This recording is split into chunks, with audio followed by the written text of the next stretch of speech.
Sandalwood ಯುವ ನಟಿ ಪಾಲಿಕೆ ದಂತ ವೈದ್ಯೆ ವಿಲನ್ ಆಗಿದ್ದು ಬೆಂಗಳೂರು ನಗರದ ಓರಿಕ್ಸ್ ಡೆಂಟಲ್ ಮಲ್ಟಿ ಸ್ಪೆಷಾಲಿಟಿ ಆಸ್ಪತ್ರೆ ಎಡವಟ್ಟಿನಿಂದ ನಟಿಯ ಮುಖ ವಿರೂಪಗೊಂಡಿದೆ. ಹಲವು ಸಿನಿಮಾ ನಟಿಯಾಗಿ ಕಾರ್ಯಕ್ರಮಗಳಲ್ಲಿ ನಿರೂಪಕಿಯಾಗಿ ಮಾಡಿದ್ದ ನಟಿ ಸ್ವಾತಿಯವರು ವೈದ್ಯರ ಎಡವಟ್ಟಿನಿಂದ ಸಮಸ್ಯೆಯನ್ನು ಎದುರಿಸುತ್ತಿದ್ದಾರೆ.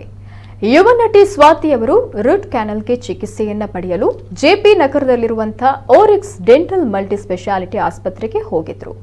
ಅಲ್ಲಿಗೆ ಚಿಕಿತ್ಸೆ ಪಡೆದ ಬಳಿಕ ನಟಿಯ ಮುಖದಲ್ಲಿ ಭಾರಿ ಬದಲಾವಣೆಯಾಗಿತ್ತು. ಅಲ್ಲದೆ ಮುಖದಲ್ಲಿ ಊತ ಕಾಣಿಸಿಕೊಂಡು ವಿರೂಪವಾಗಿತ್ತು. ಈ ವೇಳೆ ವೈದ್ಯರನ್ನ ಸಂಪರ್ಕಿಸಿದ್ರೆ 2 ದಿನಗಳಲ್ಲಿ ಊತ ಕಡಿಮೆಯಾಗುತ್ತೆ ಅಂತ ತಿಳಿಸಿದ್ರಂತೆ. ಆದರೆ ಚಿಕಿತ್ಸೆ ಪಡೆದು 20 ದಿನಗಳು ಕಳೆದರೂ ಮುಖದ ಊತ ಕಡಿಮೆಯಾಗಿರಲಿಲ್ಲ. ಇದರಿಂದ ನಟಿ ಹಲವು ಅವಕಾಶಗಳನ್ನ ಕಳೆದುಕೊಂಡ್ರು. ಇನ್ನು ರೂಟ್ ಕೆನಾಲ್ ಟ್ರೀಟ್ಮೆಂಟ್ಗಾಗಿ ತೆರಳಿದ್ದ ವೇಳೆ ಚಿಕಿತ್ಸೆಗೂ ಮೊದಲು ಹಲ್ಲಿಗೆ ಅನಸ್ತೇಷಿಯಾ ನೀಡಬೇಕಾಗಿತ್ತು. ಆದರೆ ವೈದ್ಯರು ಅನಸ್ತೇಷಿಯಾ ಬದಲಾಗಿ ಸ್ಯಾಲಿಸೈಲಿಕ್ ಆಸಿಡ್ ಅನ್ನು ನೀಡಿದ್ದಾರೆ. ಈ ಕುರಿತು ನಟಿ ಸ್ವಾತಿ ಆರೋಪವನ್ನ ಮಾಡಿದ್ದಾರೆ. ಸ್ಯಾಲಿಸೈಲಿಕ್ ಆಸಿಡ್ನಿಂದ ಮುಖದ ಒಳಭಾಗ ಅರ್ಧ ಬರ್ನ್ ಆಗಿ ಏಕಾಏಕಿ ಊದಿಕೊಂಡಿದೆ. ಮೊದಲು 2 ಗಂಟೆಯಲ್ಲಿ ಊತ ಕಡಿಮೆಯಾಗುತ್ತೆ ಅಂತ ಹೇಳಿದ್ರು. ಆ ಬಳಿಕ 6 ಗಂಟೆ, ಬಳಿಕ 2 ದಿನ, ನಂತರ 4 ದಿನ ಅಂತ ಹೇಳಿದ್ರು.